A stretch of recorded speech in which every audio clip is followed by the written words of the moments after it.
Now, at this point, I have to assume that you already have a comprehension of what a domain is. The domain is the boundary of authentication and authorization for a series of users and resources.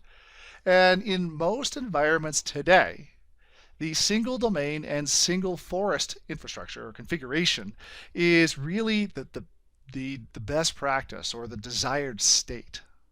You have to think, when you're thinking about some of these requirements, back to a day many years in the past when Microsoft spent a lot of time, and almost the entire MCSE had to do with how you properly configure a thing like Active Directory. And in those previous Active Directory infrastructures, in those previous universes back many years ago, there was a lot more environments that you would find multi-domain structures that would exist. Nowadays, you don't see it so much. But back in the old days, you did because of some of the early limitations with Active Directory. A multiple domain structure is literally a series of domains that attach to each other. Now, in the old days, a multi-domain structure had to have what is called a contiguous namespace, which means that if we had a company.pri domain, well, then domains that existed beneath that, child domains that would exist underneath it, could have other names like denver.company.pri. These child domains had a contiguous namespace because, and if I can grab my pen here, you'll notice that the company.pri area here is similar to the company.pri area here. The only thing added on is what we see here with the Denver that gets added on to the beginning of company.pri.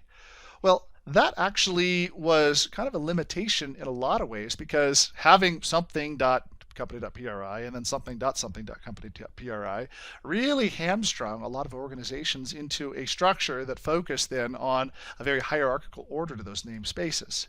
In Server 2012, we now have the ability to include disjointed namespaces as well. So taco.pri or burrito.pri or anything else .com or what have you that attaches underneath that server company.pri. This disjointed namespace is now called a tree domain as opposed to a child domain.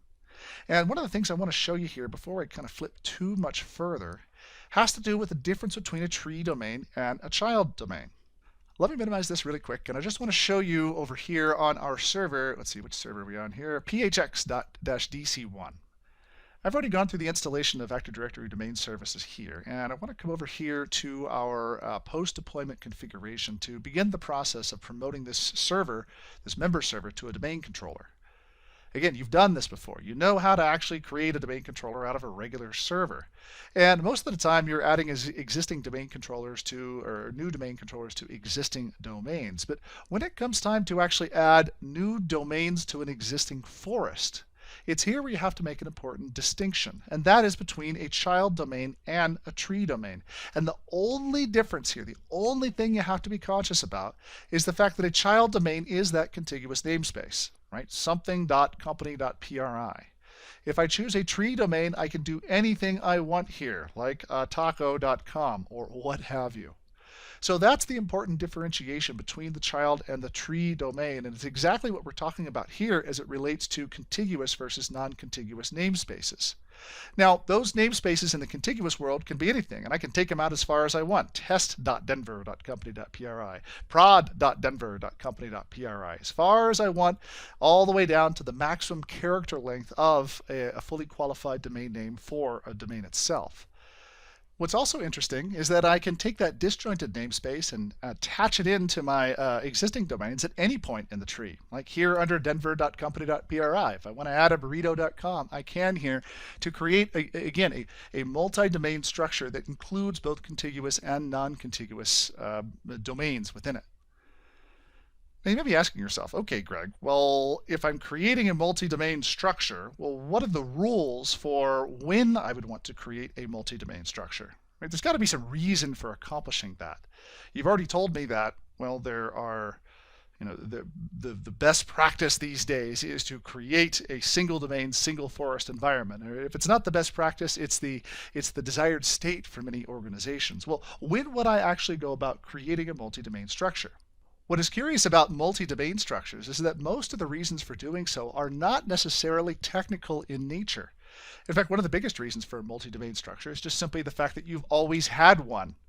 I told you that in the earliest versions of Windows or Active Directory, Those environments, because of all of our MCSE testing, many IT administrators just created lots of different domains and attached them together into an infrastructure. If you're a consultant, if you've walked into a variety of different organizations to go help them with their Active Directory problems, you can almost tell the age of an Active Directory infrastructure by how fractured it is into multiple domains. So history plays an important part into why a domain may exist in the way that it does. The same thing is for various organizational or political reasons. And I know that the political reasons bit here is a bit of a hot button, but recognize that sometimes in the organization it actually makes sense to isolate out one group of people or one group of resources from another. In fact, autonomy is an important reason why you might create those multiple domain structures. I just want to have an autonomous group that sits in Phoenix that it just works better from a societal perspective in order to keep those people out in their own domain. I can also do it for data isolation reasons as well.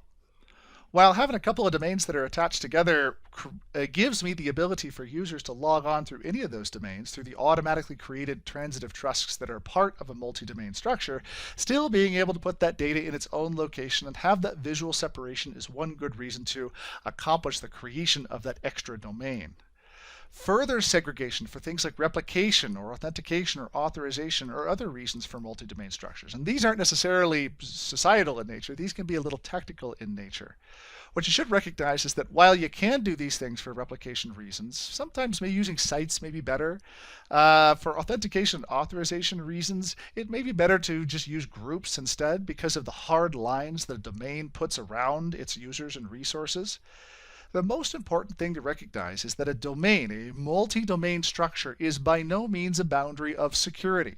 You'll hear people tell you that all the time. The individual forest is really designed to be that boundary of security and not each domain one to the other. Now the reason for this is just simply that an enterprise admin has access to everything everywhere. And so if a person manages to grant themselves enterprise admin access, well then they're going to be able to access resources. So the complete and strict isolation of one from the other cannot be accomplished when you have domains that attach to each other in a multi-domain structure.